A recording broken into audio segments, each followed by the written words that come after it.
Hello there, good people, and welcome to It's a Shaw Thing. I'm your host, Rob Shaw. We're talking some college football, and for those of you who said, hey, there's no need for a college football playoffs this year, you seem to be right. The regular season has been doing us justice, providing us an idea of who the top teams in the nation truly are.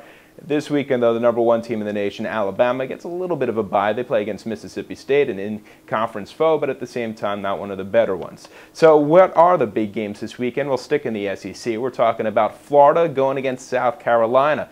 Now, typically, we get all excited about this one because Steve Spurrier returns to the Swamp, but there's just too many other headlines in this one, particularly the fact that these are two ranked teams with Florida hoping to make it to the national championship game. Now, it's surprising that South Carolina has bounced back so strong. They've won 6 of the last 7 games after a horrific start. They were 1-2 at a point, losing to Vanderbilt for a second year in a row. But these days, all is well. They have Stefan Garcia competing with Chris Smelly for playing time at the quarterback position. They seem to alternate. No relation, by the way, to Jason Garcia, big-time producer at the Open Sports Network. As far as what else to anticipate from this game, well, it's all about defense for South Carolina. They allow fewer than 160 passing yards per game. That's quite an impressive number, but can they do that against the reigning Heisman winner? We'll find out rather shortly. Tim Tebow's had plenty of success recently. You look at the last 4 games, they've scored at least 42 points in each game. Did I mention that half of those games were against teams that were then ranked in the top 8 in the nation?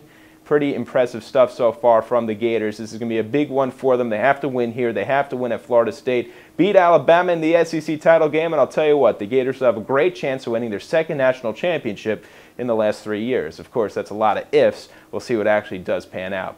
Next up, we're going out west. USC against Stanford. We all remember a year ago when Stanford shocked the nation, shocked the Trojans, winning at LA Coliseum, ending any idea that USC was going to be in the national championship game. So what about this year? Well, similar implications once again. USC is one of the top teams in the nation, though they do have that one loss to Oregon State, which was shocking in itself. But ever since they've won 7 straight, large part of their success, their quarterback play, Mark Sanchez, has been fantastic. Two-headed running game also very impressive with C.J. Gable as well as Slayton Johnson. So watch out for those two. But really, the recent success of the Trojans is all about defense. They've allowed a combined 13 points in the last 5 games. That is pretty ridiculous, less than 3 points per game in that span. Very impressive team. They're really hot right now. Who are they playing against? Well, it's Stanford. They're rather mediocre. They do have a winning record in their conference, but they're 5-5 overall this year.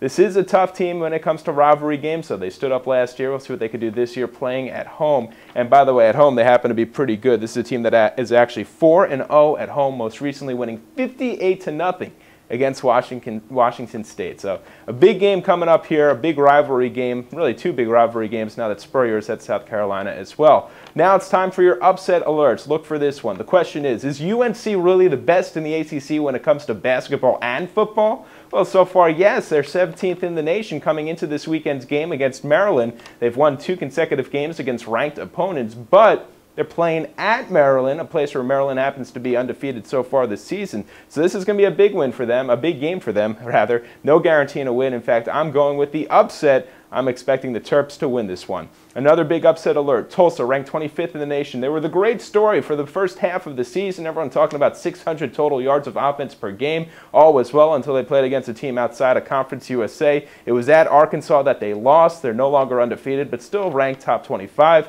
They're playing against Houston, which might end up being a better team this weekend. This one will be a shootout. Houston, a team that averages 392 passing yards per game. This will be a high-scoring one. Bet the over and enjoy this one, but I expect to see the Houston Cougars prevail.